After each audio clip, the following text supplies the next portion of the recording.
Today we're going to be cycling one of the greatest places in the world to cycle. It's like the whole country's been designed so that people can get around by bike. Yes, we're going to the Netherlands. We're going to be biking Southern Holland. I can't wait to share it with you, so let's get started.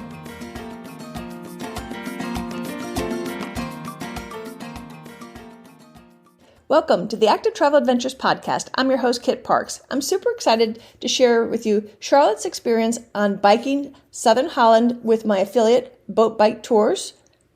This is the company I used when I did my Croatia boat and bike tour last fall. Super pleased with them, so I reached out to them to see if they'd like to hook up with Active Travel Adventures, and they readily agreed. So they have given me an exclusive promo code for all ATA listeners, ATA, ATA 50. Will get you 50 euros off of any of their European boat and bike tours. This is where you go on biking tours, but you're staying at each night in a boat, so you don't have to keep packing and unpacking all the time. So it's a super cool way to explore Europe. So I'll have links in the show notes, of course. Now let's get on with the show.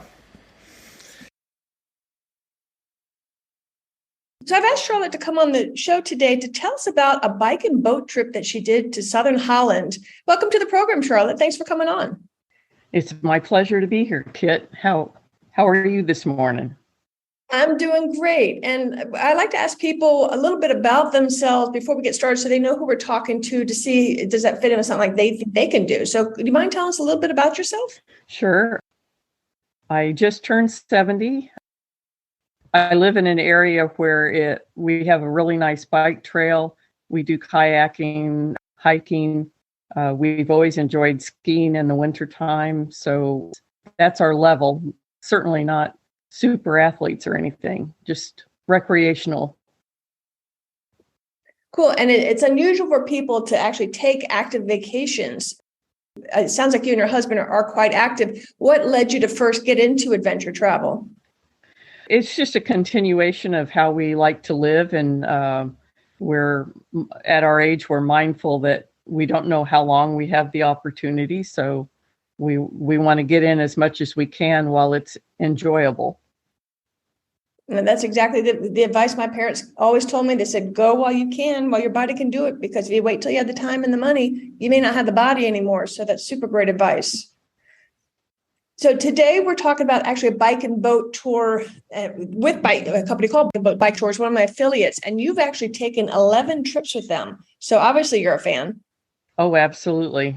We've had really good service with them through the years, and their trips are always enjoyable. Nice. So let's dig down a little bit deeper. So you went on South Holland. Yes. Could you kind of give us a brief overview of what the kinds of things that you saw, and we'll drill down a little deeper? Oh, sure. One of the first things that you get educated about when you start traveling in the Netherlands is Holland is one of two provinces, the North or the South province. So you're basically south of Amsterdam if you're going to be doing the South Holland tour. There's a really good mixture of city, village, town, and countryside.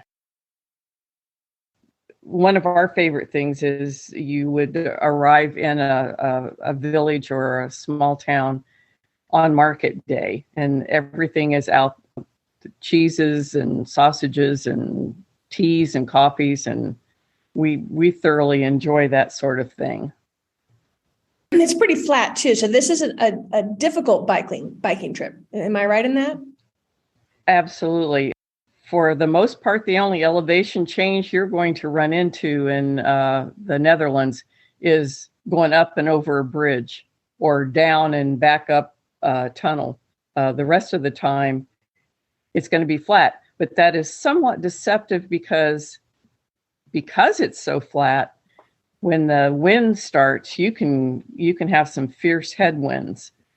And in deference to that, this last trip that we took, we started using the e-bikes because it's more enjoyable if you take your trip along for the day and you can arrive where you're going and still have the energy to go and do something.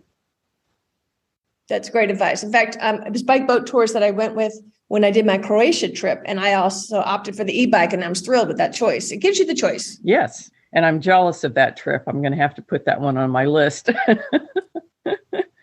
Yeah, you'll have to do that. That was a home run. And let's talk too. So you're actually using a boat as your hotel, which is super cool because that means you don't have to pack and unpack as you're touring the country.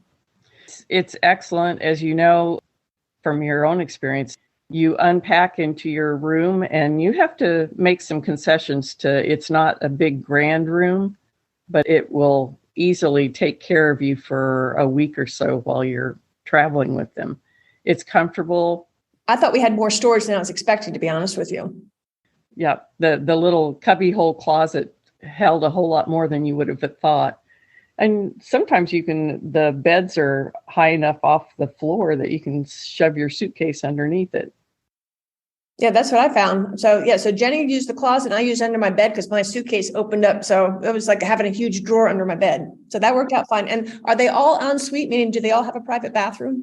All the ones we've been on have had the ensuite, but they used to have, and I don't know if they still do, a trip through Denmark, and it had shared facilities, and we never took that. I don't mind traveling with people and getting to know them. I'm not sure I want to share the bathroom with them. So, yeah, so it's a good idea just to check to make sure what your cruise is offering, but I imagine most probably do have the private bath. And there are actually 2 different ships that do the tour that you were on. So if you wanted to actually do north and south, you can connect the 2 if you go on the Poseidon ship. I've not done that one. I was on de Holland and de Amsterdam. They're what they call the cycle cruise ships, which is larger than the others. We've also been on their premium and their boutique sizes, and we prefer that size. But basically, you're looking at the route. If that's the route you want to take and that's the boat and the time, I wouldn't hesitate. Just go for it. Good. Let's drill down a little bit deeper on what you actually did. So in the first day, you're starting and ending the tour in Amsterdam. And so do you recommend taking at least a few extra days to tour, or what's your recommendation there? Oh, yeah, absolutely. Amsterdam. If your tour starts in Amsterdam, go and spend a few days there. It's got a world of things to see and do, and it gets you kind of acclimated. We have traveled with people that flew in and from the States and got on the boat bike tour that day. That doesn't give your body enough time to acclimate to the new time zone. It just makes you crazy. That's good advice. And I noticed too, even though the boat departs, I think you check in like 2 to 4:30 in the afternoon, you can drop your luggage off earlier so you're not lugging that around while you're touring. But if you can, take at least a couple, 2-3 days to explore, get acclimated, and so you're nice and refreshed to start your journey. Yes, that's exactly how we've done it in the past, and we'll continue to do it because, it takes a little bit to get your feet underneath you, and you want to enjoy it. So Definitely. So the first day is just kind of getting set on the boat. You have your welcome dinner and you kind of meet the group that you're with and just kind of get settled in. And then the next day you start your biking. Right. The typical way they do it is the evening before, the tour guide will go over the route, show you the highlights and recommendations for, coffee stops or lunch in case you didn't want to make your own lunch. So, and during that review, you can decide whether you want to ride with the group or if you want to do it independently.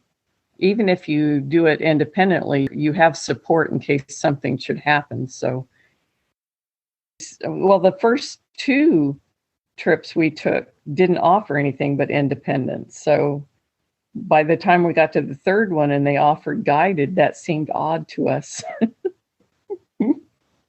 And it looks like certain tours have both and certain tours are just the independent. So again, you have to depend on or think about what it is that you'd like to experience for your adventure and then make sure it lines up. And they've got hundreds of tours all over Europe. So you're bound to find something that fits your time frame and your needs. Absolutely. And you can decide that on the day. If, for instance, the whole country is subject to weather and you're subject to fatigue. So if you wake up and the weather's not right or you don't feel right. We spent days just staying on the boat and watching all the different kinds of drawbridges they have invented and ferry boats, and the scene from the deck of the boat is quite fun too. And that would work too. Let's say you're going with a partner that doesn't want to bike. The non-biker can have a nice scenic boat cruise while the other one can paddle either alone or with some of the people they've met on board. Yeah, and we have seen that done in past trips where there was a non-biking one, and they would float along, and then they would get to whatever town or village we were going to spend the night, and they would go out and do shoppings and visit museums or whatever was available. One other option, because they do the sailboats, the sailboats are perfect for people who their partner doesn't like to get up in the morning, or they have a different time schedule for whatever reason, because you're going to be in that harbor for the night. You know, if you have the early riser can go out and go explore and then come back about whatever appropriate time it is and meet up with the second one and then show the sights and highlights, and it works out perfectly for relieving that tension of, I don't want to get up at the crack of dawn. I never thought of that. That's an excellent point.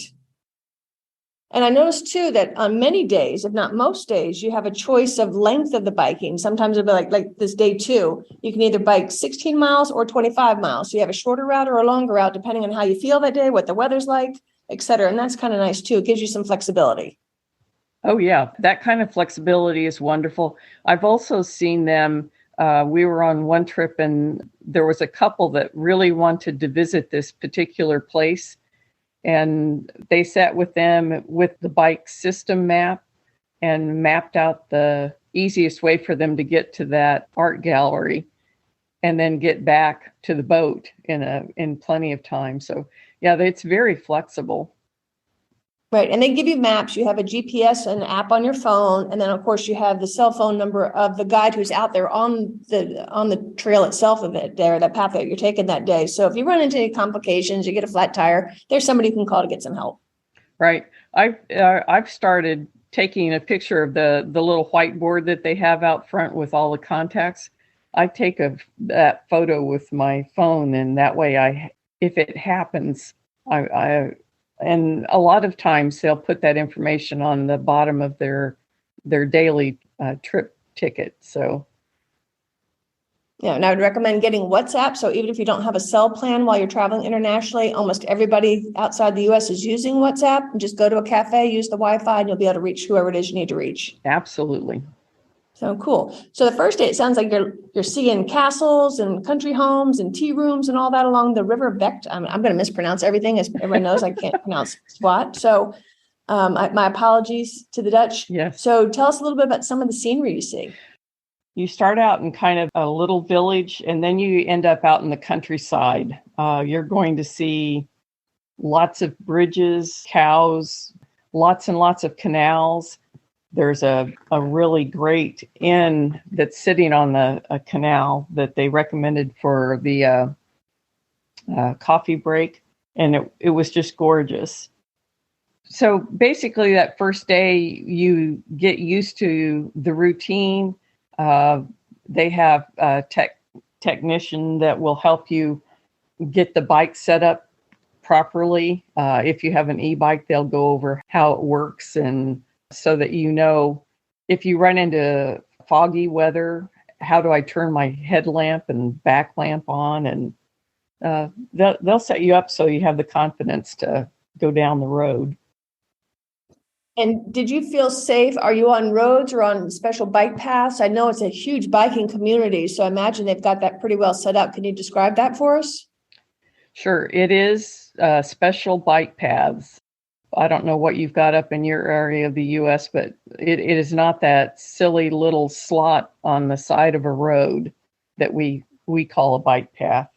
It is a true biking network, and the paths are wonderful. And you're out a lot of times out in the countryside too, so there's not even a lot of cars to even worry about to begin with. No, in fact, it kind of startles you when a car does run down. When you get out in the country, sometimes a car will show up. And motorcycles was the other one that kind of threw me the first time it happened. But now it all seems normal. Right. And unlike the US, the motorists are used to seeing bikers out there, so they're always looking for you, whereas here it's a kind of a surprise in some parts of the country.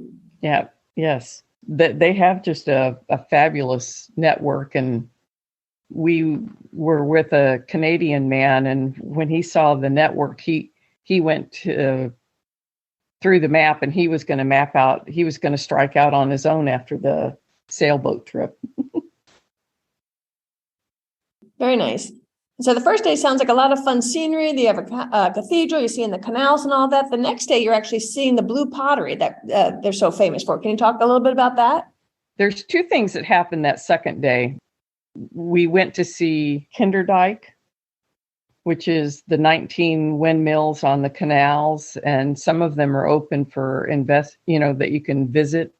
And then they have a visitor center with a film and everything to kind of give you a little bit about the history of the Netherlands and their quest to keep water in check. And then we went to Delft. The bike route takes you to the square, and it's got sidewalk cafes all the way around it and different tourist shops. But that's where little mini buses will come and pick up if you want to take several of the pottery tours. And we've done the Royal Delft one, which is just overwhelming in the amount that it has and the detail. And then we took another one once where they did the painting demonstrations, and if you turn any of their stuff over, it'll be signed by the artist that did the painting. Now, let's say you wanted to collect some of that stuff, when you said the minibus, is that to help get your stuff home, or how's that work? Let's say you buy some stuff, you don't have a basket on your bike. How do you get the stuff back to the boat? Is there assistance there, or? Most of the shops will package it for mailing and mail it back for you. Or if it's a small enough thing, you have the 2 panniers, the 2 bags on the back of your bike. If it'll fit in there, you can get it back to the boat. Okay, cool. That sounds good. So that sounds like a fun day. In fact, it sounds like that was one of the highlights for a lot of people, visiting and seeing how all that was made. Oh, yeah. And Delft is just an interesting city in addition to... It sounds really cute as well. Yeah. Oh, yeah, it is. I would recommend it even if you just found yourself looking for a day trip. And, since you're biking all this, not everything is very far. So you could probably take, from Amsterdam, take day trips to a lot of these places if you wanted to explore a little bit more when you got back to Amsterdam. Right. They have a wonderful tram system and rail system, and you can get wherever you want to go using one of those. And a lot of them will accept a bike if you needed. Yeah. Now they're just set up very well with the public transport, and also everybody, even though Dutch is the language, everybody speaks English. Yes, they speak our language very well. We found that if we get in some of the smaller villages, my husband loves to go into the local bakery, so we'll go in there. The adults may or may not speak English, but as soon as they find that they will call someone from the back, and it's usually a person about high school age to come and practice their English. Oh, that's good. And I've heard countless times the Cartoon Network is teaching these kids how to speak English, so they know English before they make it to grammar school. And we are lucky for that. Yes, very much so. So if you're intimidated by foreign languages, you're fine in virtually all of Europe. Like you said, sometimes in the countryside, but that's part of the fun too, is pantomime. You figure it out. Yeah, well, Google Translate will get you close enough to what I'm not talking philosophy. I'm buying a donut. Right, exactly. And with Google Translate, you can actually take your phone, put it to the sign, it'll translate the sign for you as well. Yes, which comes in really good if you want to know what that daily special is at the restaurant. Right. Or even how to read the menu sometimes. So exactly. And one thing I did not realize until I was doing some research for this, but Gouda cheese comes from here, and you go by the Gouda place. Oh, yeah. So tell us about that. I mean, you can easily tell which ones are selling cheese. They're all very proud of their cheese. And as soon as they find that you're going to have to fly back with their product, they will show you which ones you're allowed to take back to the US. But you can sample any of them, and as long as you want to consume it in country, then you can buy anything that you like. But if you are planning to leave the country with it, it will narrow your selection a little bit. But they're fabulous places. I just never associated Gouda with Holland. Edam is there too. Is that? I guess I don't know my cheeses. So I buy them all the time, just never paid attention. And Edam has my favorite street in all of the world. It is a stroke of genius for city planning. On this one little street on a side of a canal, you have a bread shop, a cheese shop, a wine shop, and a chocolate shop. That is perfection. That's heaven right there. Definitely. So in addition to cheese, you're also there is Silver City too. Yes. So they just I learned. So tell us about that. Did you get a chance to see how all that's made? Yeah, they took us on a tour in the evening. Well, this one was shortly after we got there because the shop was going to close. So if you got through with your bike ride early enough, then they walked downtown and took us through an exquisite silversmith shop with all manner of ornate and just beautiful stuff. And they talked about the history of it, and I guess it was almost like a guild city for silversmiths. Very cool. And one thing too, I should mention, you're not on the bike all day long. Most days are anywhere between 15, 16, 20 miles up to 30 some odd miles, depending on if you took the shorter day or the longer day. So on average, how long are you actually on the bike? Well, it depends on how you want to do that. The first one that we went on, we didn't have any concept as to how quick we would get where the boat was going. So we did 2 silly days where we were like racing the boat to the port. And then we realized this is crazy. You're going to do, let's just say, an average of 30 miles in a day, and you've got 6 hours to do it in.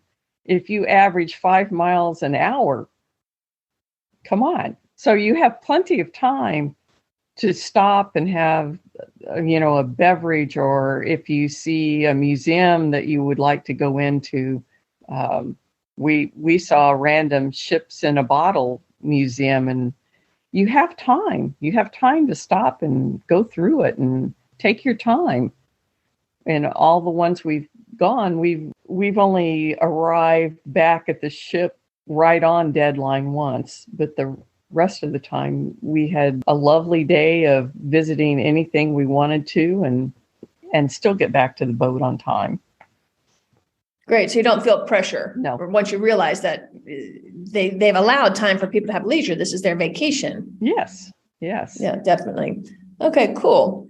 You probably arrive at that decision or that realization earlier if you go on the guided ones and realize how much time they take when they stop.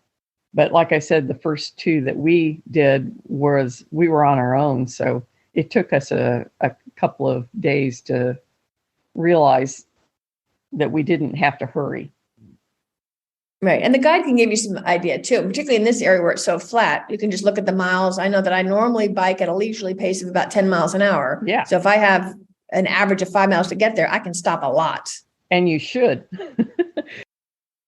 Yeah, definitely. That's where you're there to see everything. And I love the whole canals and the windmills, and all the photos you sent were amazing. And of course, I'll have those on the website for everybody to check out.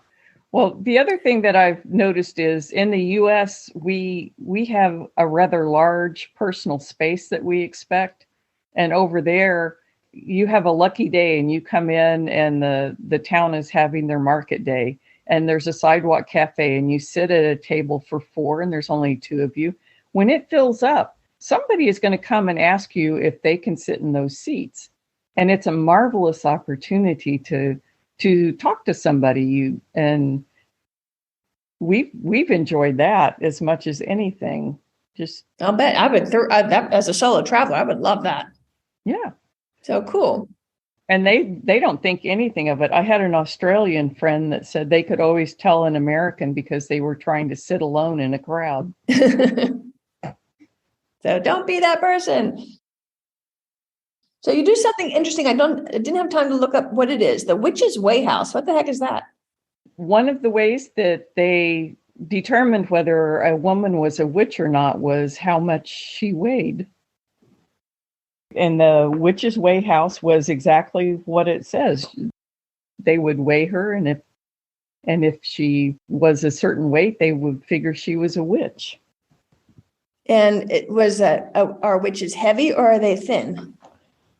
I can't remember. I just remember it being funny.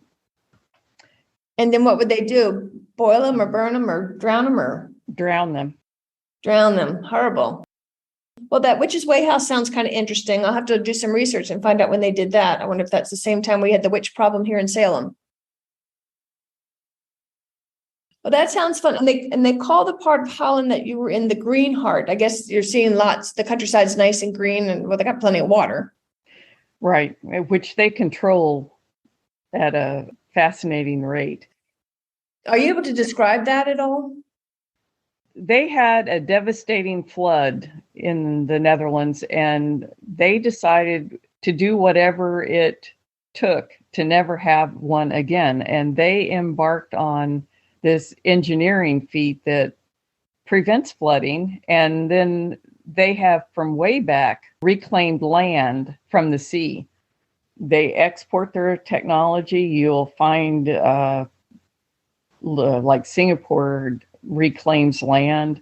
They have a whole system where they reclaim it from the sea, and they're able to get the salt content out of it and make it productive farmland.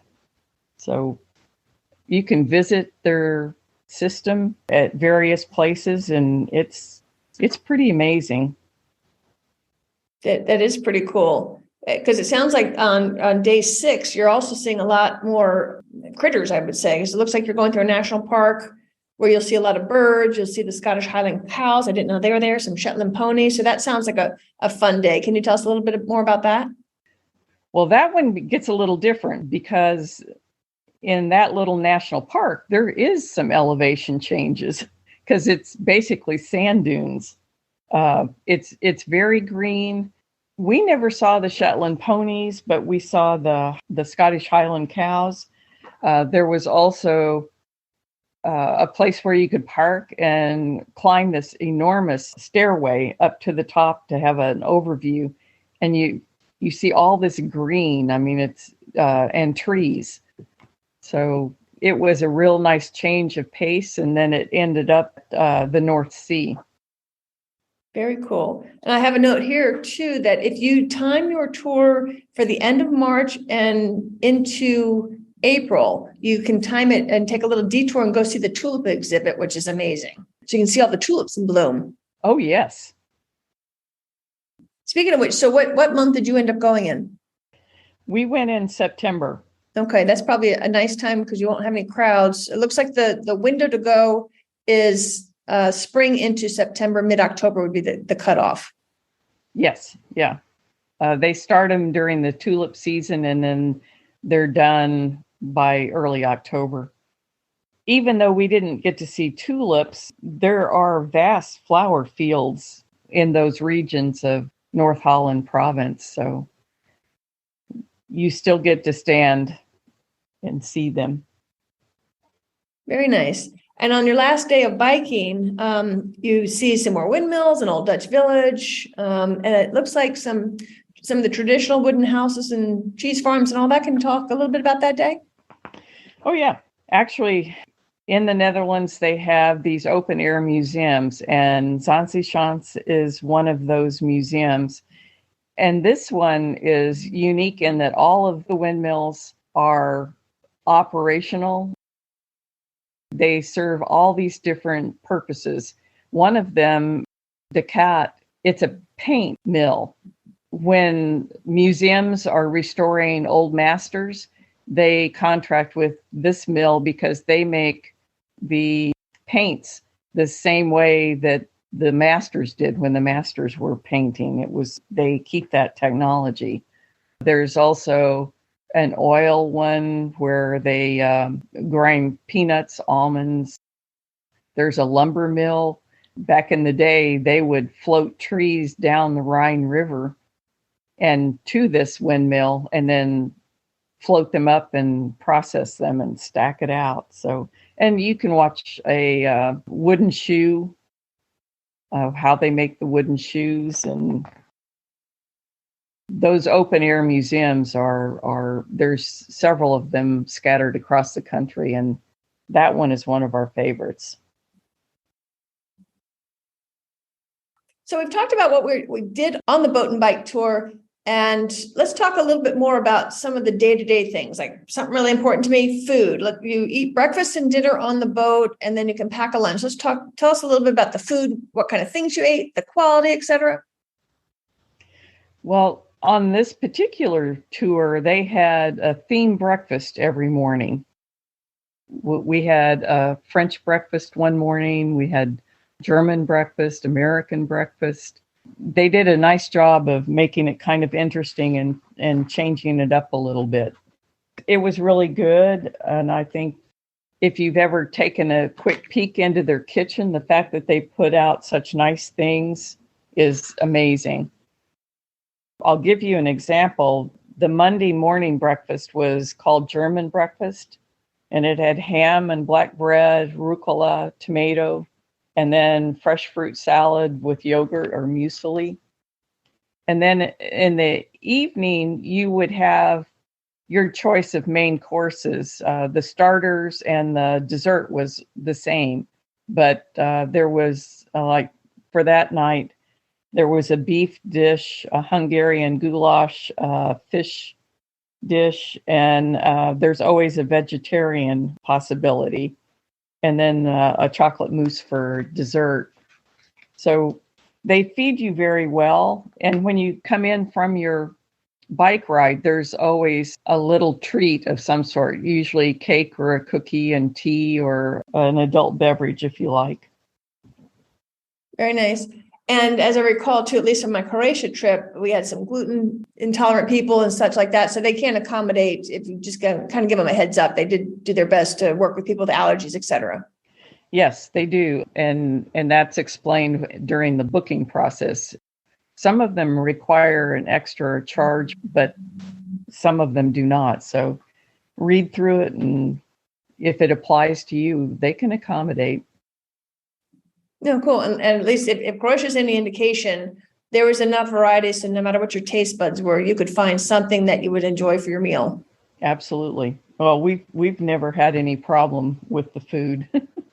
Yeah, me neither. And then it sounds like you had packed lunches, is what it looked like on the itinerary. Right. Well, pre-COVID, there was breakfast was usually a buffet. And you would go and then you would pick things off of that buffet to make a lunch to carry with you. Because there was always cheese and meat and mustards and something sweet. One of the Halloween size candy bars and things like that. When we went last year and COVID was an issue, or they were trying to keep it from not being an issue, you told them what you wanted and they fixed it. Okay, so they've got to work around that. Yeah. But the point is once you sign up for this, basically your food is covered and your accommodation is covered. So your two biggest expenses outside of airfare are covered. And I found the price to be very reasonable. I think it's a very good value for what you get for it. I have talked to other travelers who have done the biking from hotel to hotel with luggage service, and they said this was so much easier just to come in and unpack and have something familiar at the end of the day. And the entertainment of here's your bike route that we suggest. There are variations that you can do, the short route, the long route. Their local knowledge is really quite wonderful. Yeah, that's super nice. And so let's talk about the people on the tour. So what types of people did you find there? Are they going as couples, solo, age groups, what countries? Or tell us a little about who you met. Our fellow travelers tend to be, there's quite a number of Germans that travel this way. Typically, we'll run into Australia. One of the trips, we had a large contingency from Brazil. And we've also traveled with 2 Russian travel agents that were trying to decide which one of their clients they could recommend this type of travel to. We've also seen intergenerational. There was one trip where grandma, mom and dad, and the grandkids were all traveling more than once. And this is not a huge boat. I believe it was like 125 guests total. Is that right? Or is that too many? Am I confusing that with something else? It's either 100 or 119. Okay. So, or 95 or 119. I forget which one is which. But that's one of the larger boats that they use in Europe there. The boutique boats will be somewhere around 24, and their premium boats will be somewhere around 30. They will also work with you. Like there's a bike club out of Australia that they'll virtually take the whole boat, and there'll just be 1 or 2 other, cabins available. We like the smaller ones, but if we want to do the route and it's 100 or less, that's fine. It works well. And do people sit at the same tables, or do you mix it up so you get to meet the different people? How does all that work? Well, pre-COVID, you mixed it all up. They didn't bother to assign anything. Now, people traveling in groups, sometimes they mixed and mingled, and sometimes they stayed to themselves. Last year, we were assigned a place to sit, and that table would only be the people you were traveling with. So for my husband and I, we had a table for 2. Gotcha. But that's probably all gone back to normal, or the old ways, I would assume by now. I would think so. Yeah. Would a solo person feel comfortable doing this kind of a trip? All the ones that we've run across have been comfortable. The solo travelers that we've run across tended to come from Canada, and they fell right in, and one of them preferred to do the independent biking, and the other one preferred to go with the group. So, it's lovely that they have that kind of variation so that you can do what makes you happy. Definitely. And I actually like traveling solo because people are more open to kind of welcome you into the fold when you're traveling by yourself, which is kind of nice. And let's talk a little bit about the crew and the guides and the quality there and the friendliness and knowledge there. The person you'll have the most contact with is going to be your tour guide. They'll do that briefing. They're always available for questions that you might have or comments that you might want to make. One of the best pieces of advice one of them gave us was, please do not come back and ask me what's this and try to describe it. Get your phone out, take a picture, and then show me the picture and say, what is this? I thought that was good. And good advice. So that person is going to be your biggest contact.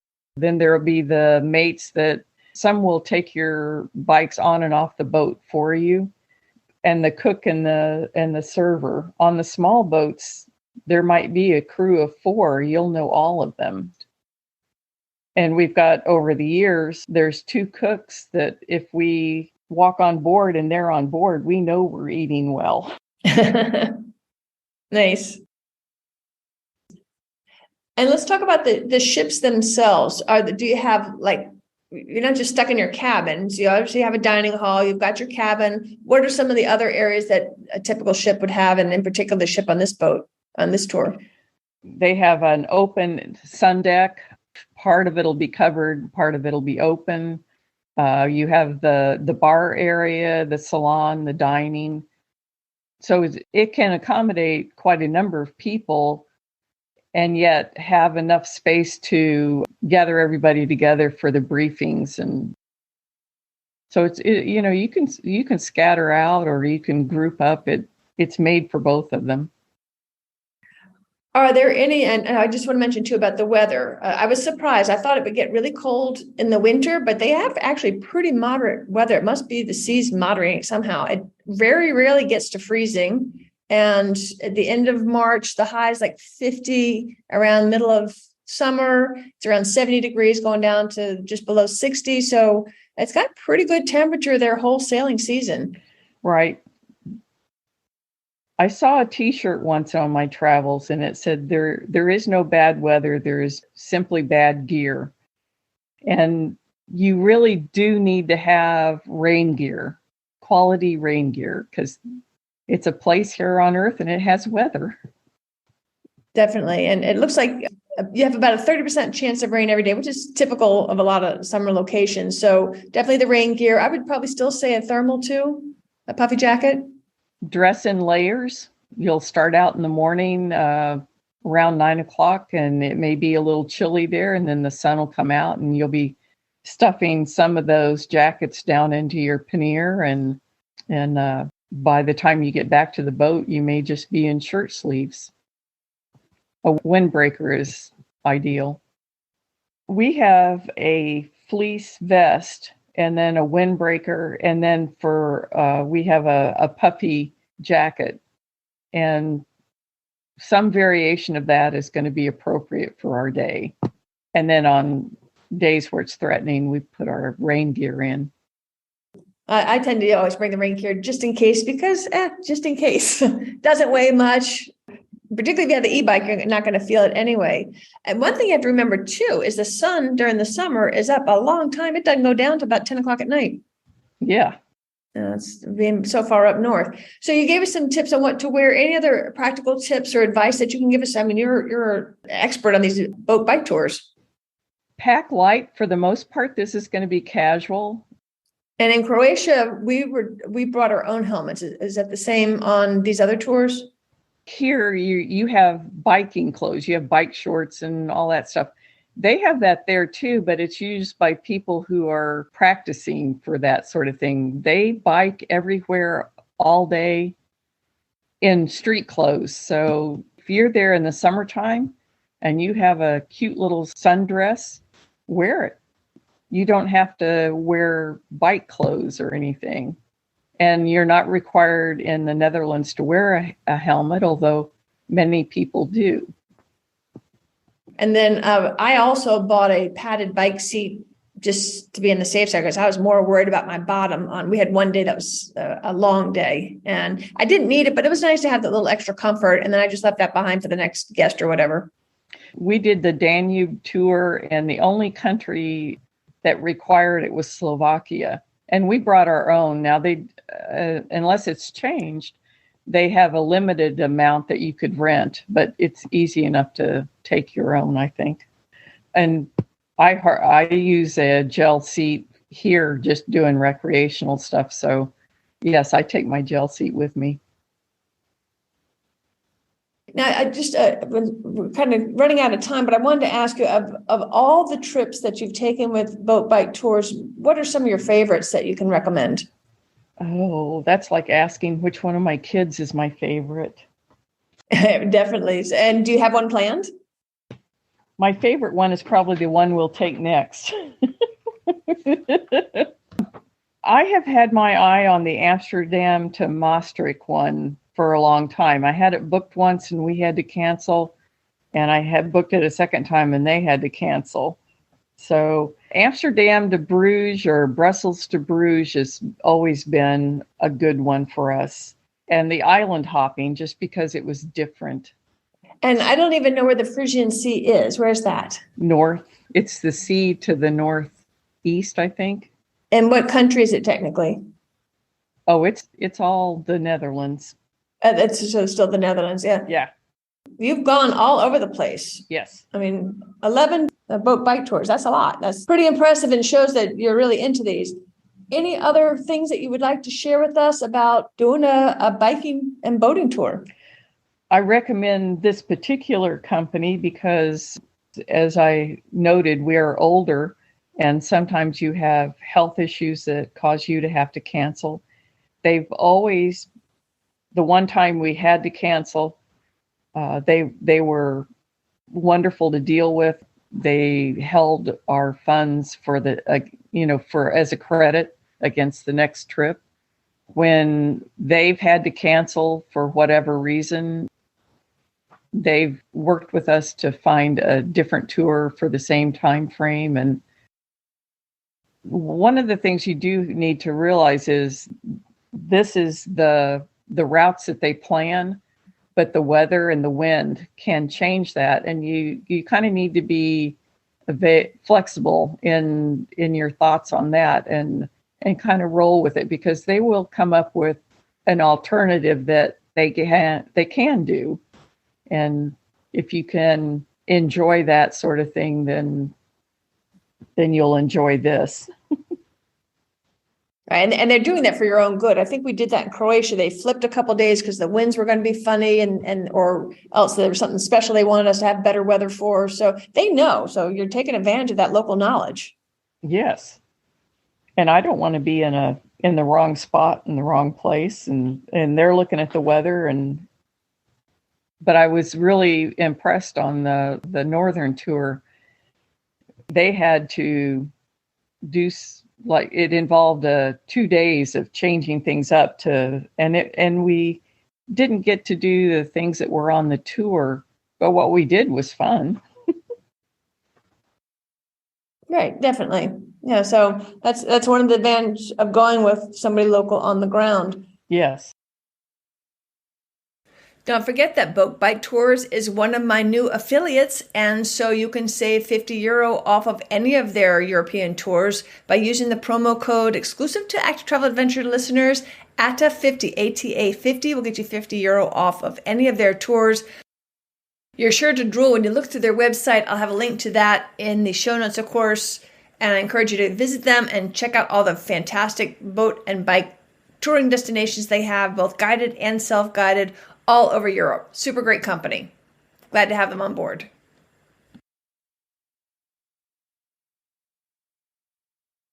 I said, I loved my trip with Croatia, which is why I reached out to them afterwards and said, hey, I'd like to learn more about it. And obviously you're a super fan. So it's a great way to see Europe. You get to see it at a slow pace, but fast enough. You actually get to see more than the walking tours, which I have been doing myself. But I'm kind of liking these biking tours because you can see more. And I love the fact that you don't have to move your room. The room moves you. Yeah, your room tries to keep up with you. Yeah, no, it's a great way to travel. And I'm super excited to share this all with you. And I really appreciate your time today, Charlotte. It's been a big help. And you'll have to come back on once you go on your next adventure. My pleasure. I'd love to. I love having a favorite place to eat or drink or visit in these cities that I'd never heard of growing up. Yeah, I know. And it's an amazing way to see the world. Thank you again for coming on the program. Yeah. I sure hope you enjoyed Charlotte's take on her experience on biking Southern Holland with Boat Bike Tours, my affiliate. I really like the idea of boat bike holidays because the hotel moves with you because you stay on the boat the whole time and you get to see so much of the country. So I think as I'm getting older and maybe my hips and knees are not doing quite the way they used to, that maybe biking is going to be more my speed. What do you think? You can always reach me at kit@activetraveladventures.com. I'd love your thoughts and I'd love to hear about places you want me to cover on the show. This is all for you. Thanks again for listening. Until next time, this is Kit Parks. Adventure on.